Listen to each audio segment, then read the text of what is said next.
Sejak acara dimulai hingga kini, para pria sudah mulai minum-minum hingga ada yang tipsi. Nagara hanya sibuk makan. Ini bukan acara resmi dari kantor, jadi tidak semua karyawan ikut. Hanya acara rutin yang diadakan oleh Tante Nawang, dan tentu beliau menjadi sponsornya. Nagara tidak ambil pusing jika sampai ada yang mabuk berat. Oh, mereka semua sudah dewasa dan bisa mempertanggungjawabkan setiap tindakan. Kehadirannya juga sebenarnya hanya formalitas belaka. Kalau bisa, dia lebih memilih segera pulang. Meski Nagara terkesan ingin selalu dekat dengan istrinya, kadang ada masa-masa di mana ia jenuh dengan rutinitas dan ingin menyendiri. Kalau sudah seperti itu, perangai Nagara akan sangat kentara. Pulang kerja pagi, ia terlihat lesu dan hanya menjawab pertanyaan Kanaya sekenanya. Kalau sudah begitu, biasanya Kanaya memberi ruang sendiri untuk suaminya. Bahkan, laki-laki itu pernah memilih tidur di kamar tamu. Meski saat tengah malam, dia tandang ke kamar mereka, lalu menyusup ke balik selimut dan berkata, "Nggak enak tidur sendirian." Tujuan kedua Nagara ada di sini adalah mengawasi Jovan. Dia biasa kalau sudah minum tidak tahu sikon, mana besok masih berangkat kerja. Nagara sempat protes dengan tantenya mengapa acaranya tidak diadakan di malam Sabtu, supaya yang hangover besoknya tidak kelabakan mesti berangkat kerja.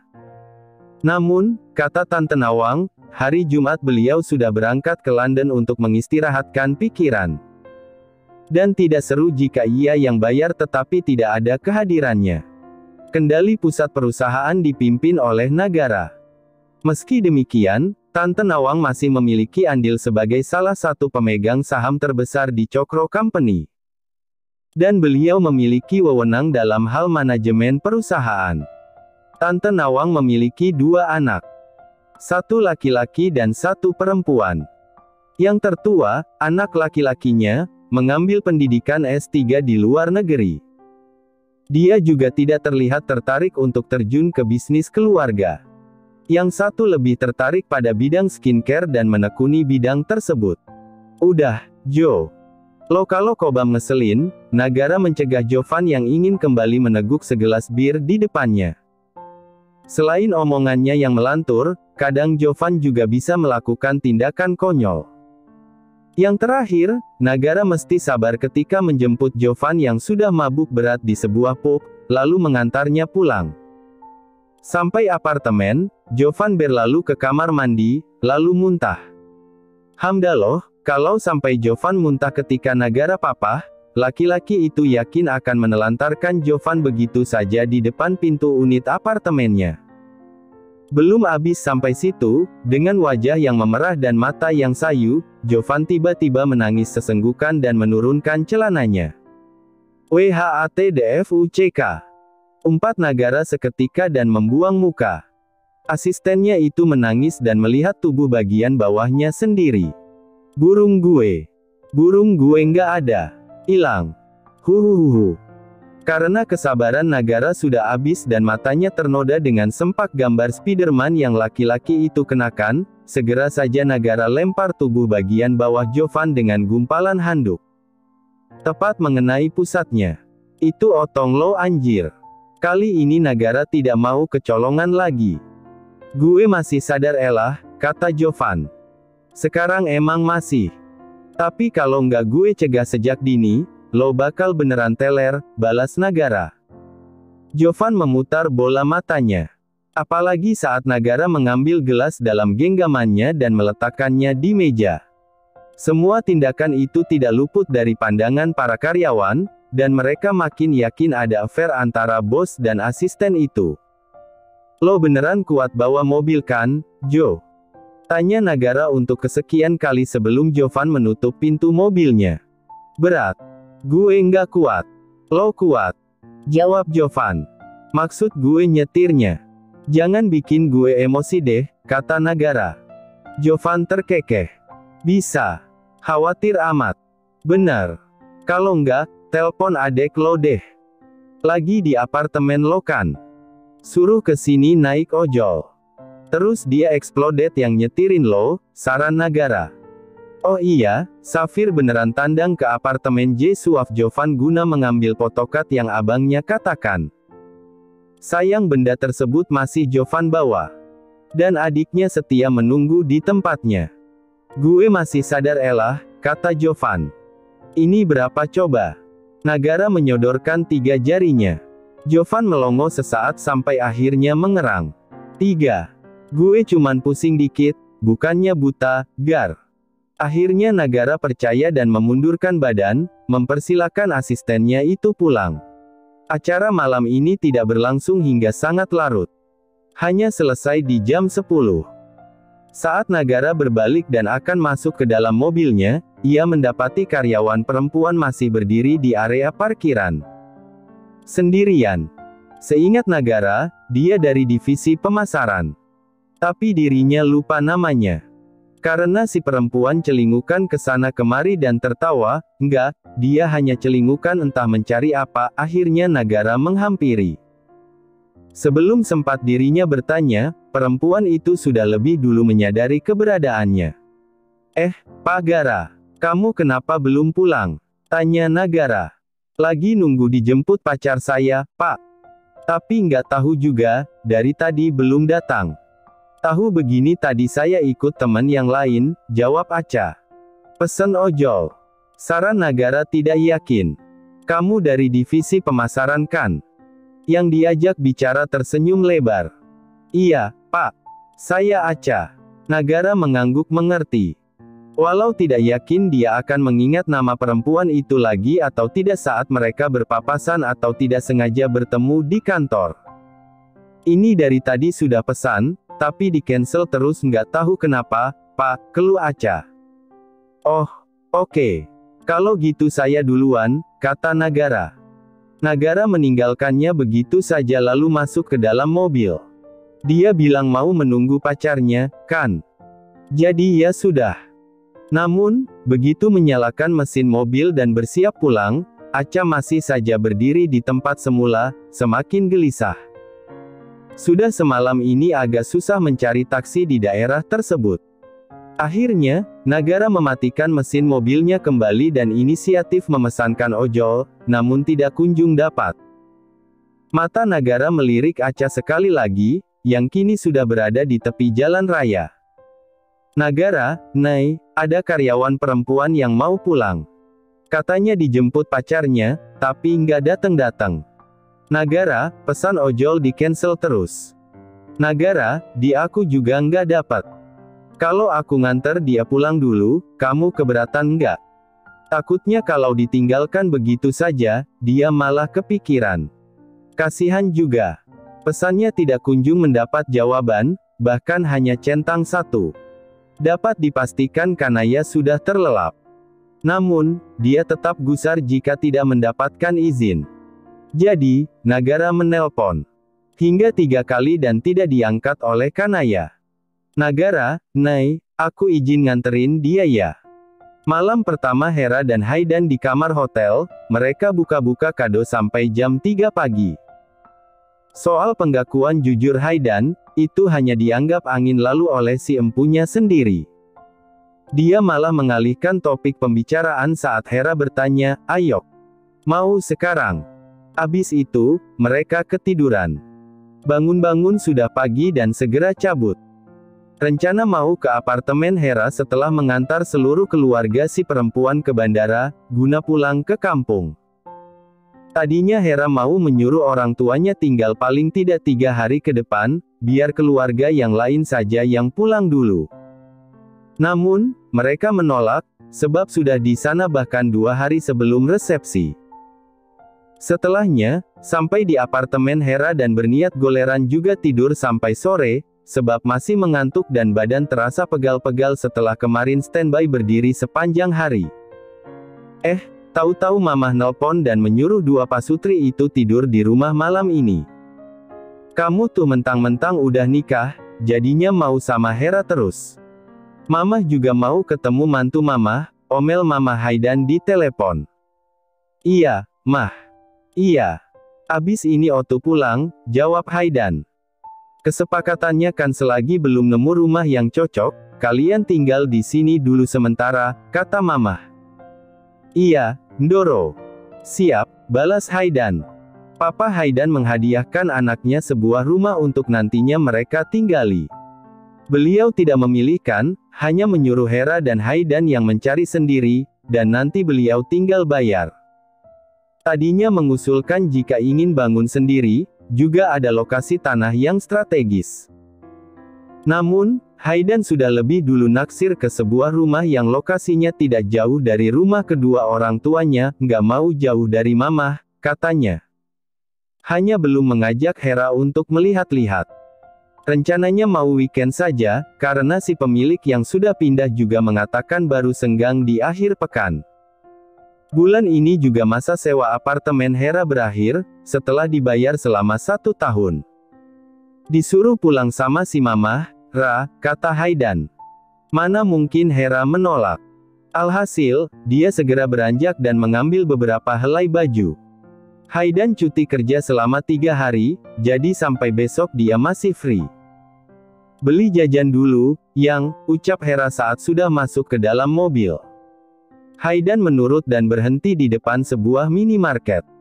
Hera mengambil banyak ciki, makanan, dan minuman. Kamu mau apa enggak, Yang? Tanya Hera. Enggak. Kamu aja, Ra, jawab Haidan. Berarti nanti jangan minta, kata Hera. Enggak, astaga, balas Haidan. Malamnya, saat Hera tandang ke dapur dan membuka kulkas, ingin makan sosis yang tadi siang dibelinya, makanan tersebut sudah tidak ada. Padahal, seingatnya, Hera membeli 3 biji dan baru dimakan 2.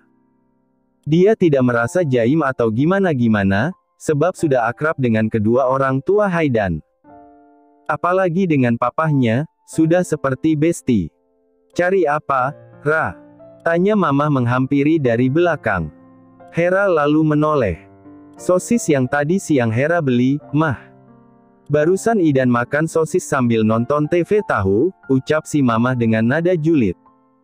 Wah, parah. Seru Hera. Heh, parah pisan, sahut Mamah. Begitu Hera pergi dengan langkah menggebu menyusul Haidan yang kini sudah berada di kamarnya, si Mamah cekikikan. Wah, Om, katanya nggak mau. Todong Hera begitu membuka pintu dan menutupnya dari dalam. Haidan tengah duduk di kursi gaming miliknya. Vibes kamar Haidan tuh mirip-mirip dengan pemuja sekte sesat. Gelap, dan di sudut atas kamar ada lampu yang, jika dinyalakan, biar, seisi kamar mendadak berwarna merah. Untung lampu utamanya tidak ikutan berwarna merah. Omong-omong, ini juga kali pertama Hera masuk ke kamar Haidan. Selama ini, kalau ke rumah laki-laki itu, paling mentok ke ruang tengah dan dapur. Nggak mau apanya? Tanya Haidan. Jajannya. Om makan sosis yang tadi siang aku beli, kan? Kata Hera. Bukannya perhitungan sih. Itu juga pakai duit kamu. Cuman kamu bilang nggak mau. Tambahnya. Hilap, jawab Haidan. Terus gimana nih? Aku mau makan sosis, kata Hera. Beli. Besok tapi, balas Haidan. Hera mendengus lalu tersenyum culas. Sedetik kemudian, wajahnya sok dibuat kesal. Ya udah, sini aku makan sosis kamu aja, ucap Hera dengan nada menggoda. Haidan beranjak dan duduk di tepi kasur. Dan ini yang sejak tadi ingin ia keluhkan, entah berapa botol pewangi yang mamahnya tuang ke spray. Wangi sih, tapi lama-lama membuat pusing. Haidan dibuat heran. Kan tadi aku nggak beli. Aku aja makan punya kamu. Masa kamu mau makan sosis? Astagfirullah. Matanya membelalak dan wajahnya merah padam begitu menyadari maksud terselubung Hera. Dia segera meraih hoodie miliknya. Ayok diantar beli sosis sekarang. Seru Haidan. Aku nggak boleh makan punya kamu aja. Tanya Hera dengan nada genit. Nggak akan kenyang. Mending beli, Ra, balas Haidan. Ini kronologinya gimana, Bang? Tanya Safir ketika Jovan tiba di apartemen dan segera ditodong barang yang dijanjikan kepada adiknya. Yang lebih muda kemudian mengibaskan ke udara potokat Jeno yang sudah kering namun meninggalkan beberapa bercak noda kuning, mungkin karena kuah soto yang abangnya maksud. Ya gitu, jawab Jovan. Gitu gimana? Safir akan terus memberondonginya pertanyaan. Tipikal adik yang cerewet dan banyak tanya. Kayak yang tadi gue ceritain elah. Ini jadinya lo nginep? Tanya Jovan. Yalah. Jam segini mau balik, yang ada gue dicegat Mbak Kun sama Mas Poci, jawab Safir.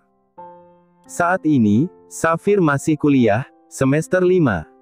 Lagi mumet-mumetnya, dan salah satu obat paling mujarab adalah halu. Seringnya halu jadi pacarnya Jay. Sampai-sampai teman sekelasnya hanya bisa iya-iya saja tiap kali Safir cerita. Walau tidak sampai derang, shout out to Nagara yang berhasil menahannya menggila dan minum banyak. Tetap saja, kini kepala Jovan terasa berdenyut dan sedikit pusing. Badannya segera ia guyur dengan air dan berganti baju. Abis itu, kembali menghampiri Safir. Lo sejak sore rebahan mulu kayak gitu?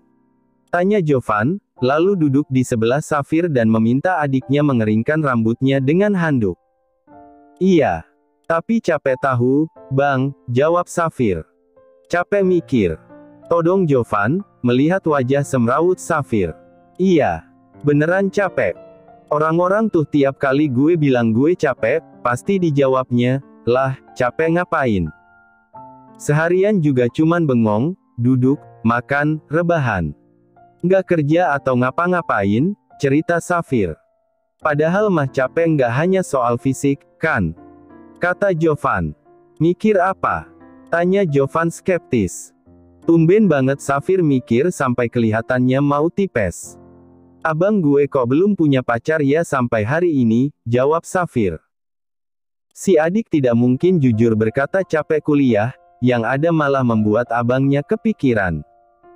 Dilihat-lihat, Jovan saja sepertinya sudah banyak tekanan batin menjadi asisten Nagara. Kalau Nagara yang mengatainya seperti itu, sudah pasti Jovan akan marah dan berteriak, BANGSATTT. Tapi karena ini Safir, dan bisa jadi perempuan itu mengadu ke mami yang enggak-enggak kalau Jovan kelepasan ngomong kasar, jadi dia hanya bisa bergumam asal sebagai jawaban. Sama Mbak Seleb yang kinyis-kinyis itu nggak jadi, Bang? Tanya Safir. Jovan menarik handuk dari tangan Safir dan mengeringkan rambutnya sendiri. Sebab adiknya itu seperti tidak ikhlas melakukannya. Rambutnya malah serasa dijambak. Bahasa lo kinyis-kinyis, kata Jovan. Ih, jadi nggak? Tanya Safir. Nyesel deh Jovan pernah cerita soal Nadine ke Safir. Kagak. Dia dah ada pacar, jawab Jovan. Kurang gercep sih lo. Makanya satset, ngang-ngeng, bukan ngangong kayak orang dongo, kata Safir. Duluan dia ada pacar ketimbang jalan sama gue, balas Jovan. Bajigur. Seru Safir. Jovan mendadak excite. Iya, kan? Dia bajigur banget. Perempuan yang memakai kaos lengan pendek gambar band kesukaannya itu menunjuk wajah Jovan. Lu yang bajigur. Nasib cinta lo maksudnya. Asem-asem. Ini lo abis minum maksiat ya, Bang? Tanya Safir. Safir mendekat dan mengendus aroma tubuh Jovan yang masih meninggalkan sedikit wangi alkohol. Dia hanya dikabari jika Jovan akan pulang malam karena ada semacam party. Iya. Kenapa? Mau aduin ke mami? Jawab Jovan. Suzon. Balas Safir. Safir lantas mengambil kertas-kertas cakep dengan wajah idol K-pop di meja. Beneran buat gue nih? Tanya Safir. Iya. Kalau gue simpen juga buat apa? Nggak guna, jawab Jovan. Buat lo nggak guna. Buat gue, ini bagaikan belahan jiwa. Lo beneran diamuk sama yang punya. Harusnya tadi gue di TKP. Biar bisa gue rekam. Terus tunjukin ke papi, kata Safir. Mendengar pertanyaan dari Safir membuat laki-laki itu terpengkur dan memegang lehernya sendiri yang tadi siang dicekik oleh Ola hingga wajahnya memerah dan Nagara dengan panik menghampiri. Dah baikan sama si papi? Tanya Jovan tatkala teringat kejadian tempo lalu di mana adiknya ngambek perkara dibohongi kalau orang tua mereka akan punya anak lagi. Dikasih duit buat beli album. Jadi gue maafin, jawab Safir. Harga diri lo emang seharga perintilan K-pop kayaknya, Sap, kata Jovan. Dianterin sampai rumahnya. Tanya Kanaya. Iya. Kamu marah nggak sih, Nay? Tanya Nagara. Menurut kamu? Balas Kanaya. Pagi ketika bangun, Kanaya baru saja membuka ponsel dan membaca pesan yang semalam Nagara kirimkan kepadanya. Dia masih diam saja menunggu Nagara terlebih dahulu untuk membuka suara. Sampai momen itu tiba saat Nagara selesai mandi dan sedang berganti pakaian. Kanaya, yang biasanya ngacir ke dapur, kini duduk manis di kasur, melihat suaminya memakai helai pakaiannya satu per satu. Nagara, yang baru selesai mengancingkan kemejanya, pun kebingungan. Dia takut Kanaya marah, apalagi cemburu. Memang lucu sih kalau istrinya manyun, tapi Nagara enggan melihatnya. Nggak tahu. Aku clueless, kata Nagara. Nggak sih. Kasihan dia, udah malam juga. Yang penting kamu jujur udah bilang ke aku, jawab Kanaya. Nagara menghembuskan napas lega. Meski dia mengantar Caca dan di perjalanan perempuan itu sempat berbasa-basi agar suasana tidak begitu hening, isi kepala si lelaki tetap penuh dengan Kanaya. Walaupun selama ini terkesan cuek dan dingin, tentu Nagara masih punya empati dan hati nurani. Apalagi posisinya Caca merupakan karyawannya. Lebih-lebih lagi, gadis itu sendirian. Bisa saja ia meninggalkan Caca dan membiarkan orang lain untuk membantunya. Namun, kenapa bukan Nagara saja yang melakukannya di saat dia memiliki kemampuan untuk membantu?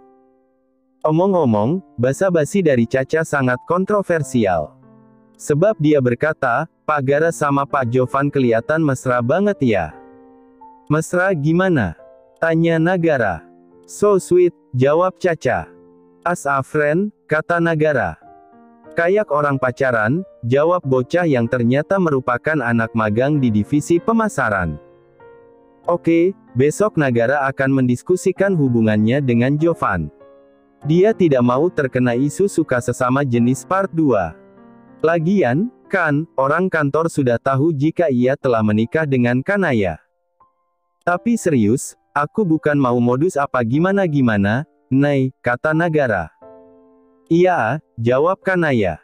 Beneran nggak marah? Tanya Nagara. Mau banget aku marahin. Balas Kanaya. Jangan dong, kata Nagara.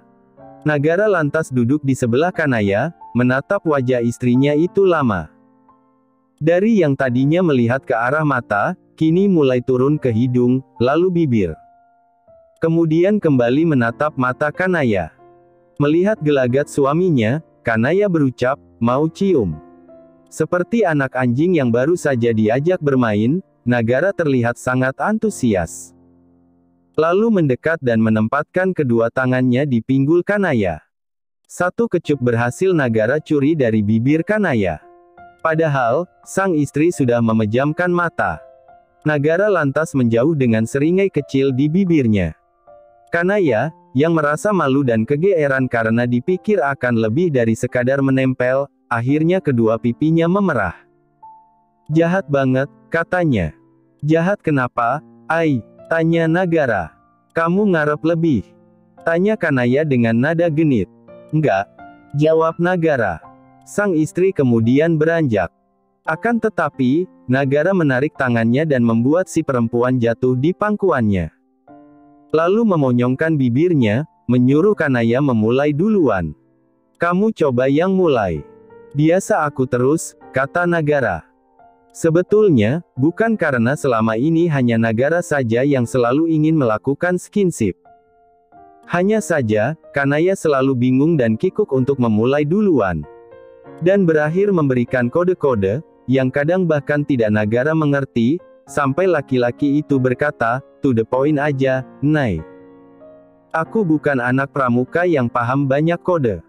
Malu, kata Kanaya. Tapi mau. Tanya Nagara dengan nada menggoda. Masih. Seru Kanaya.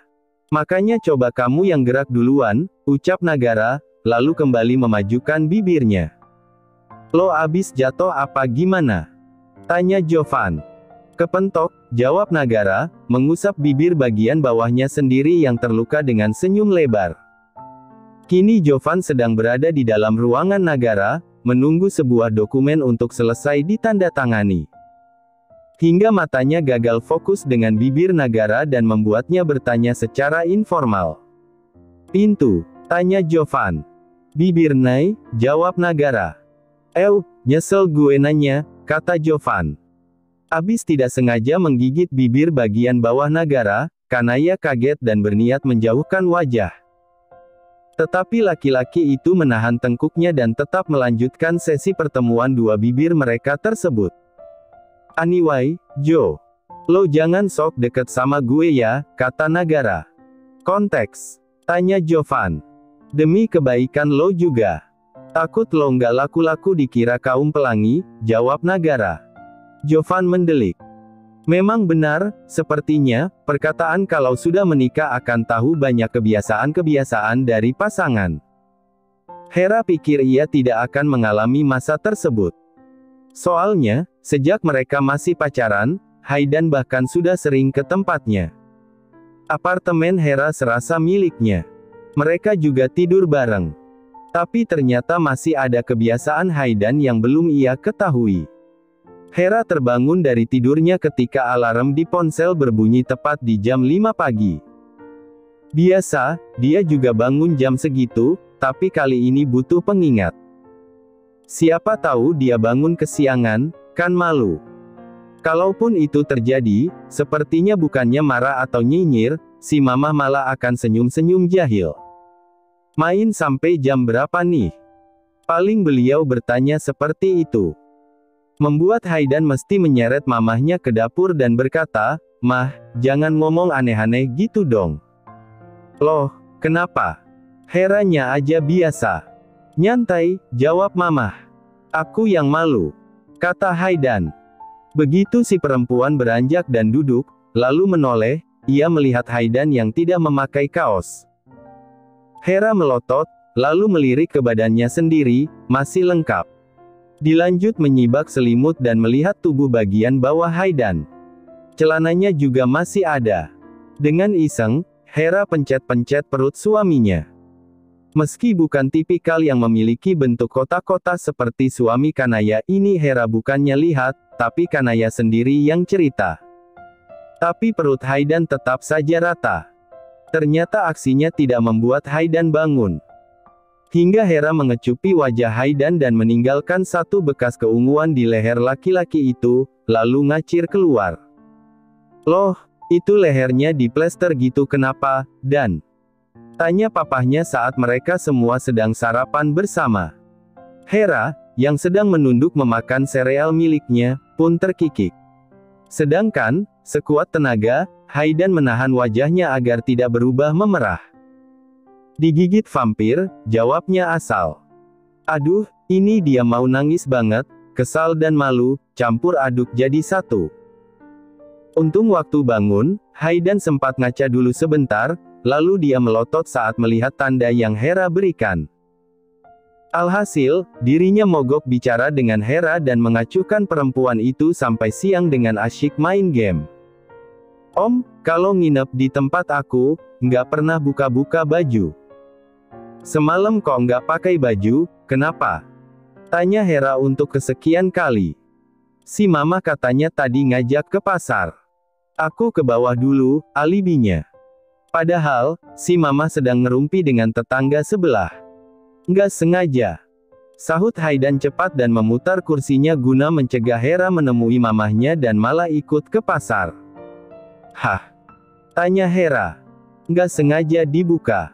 Biasa kalau tidur kayak gitu, jawab Haidan. Kalau nginep di tempat aku kok enggak? Mata Hera mengerjap beberapa kali dan terlihat lucu di mata Haidan. Self-control aku tinggi. Suka sadar tiap mau buka kalau lagi nggak di kamar sendiri, kata Haidan. Masa, ngomong-ngomong aku udah punya banyak referensi gaya, kata Hera dengan nada menggoda. Haidan mau sok polos dan bertanya, gaya apa? Tapi otaknya tahu maksud Hera. Jadi, dia hanya diam. Haidan, Mas Nana, caranya nggak malu dan grogi kalau ngajak Nunu Nina itu gimana? Nagara, Mas Nana, matamu. Nagara, Nunu Nina apa? Nagara, oh, berdasarkan pengalaman, nggak gamblang ngajakin sih. Biasa karena kebawa suasana, terus tiba-tiba gitu aja. Haidan, cara biar kebawa suasana gimana? Nagara, ilmu perbokepan yang lo pelajari sejak kuliah udah lupakah? Haidan, ketikan lo kayak orang nggak pernah ngucap istighfar. Terima kasih sudah menonton, guys. Jangan lupa klik like jika kalian menikmati cerita ini, subscribe untuk update konten seru lainnya, dan tinggalkan komentar di bawah tentang apa yang kalian pikirkan atau cerita apa yang ingin kalian dengar selanjutnya. Dukungan kalian sangat berarti. Sampai jumpa di video berikutnya.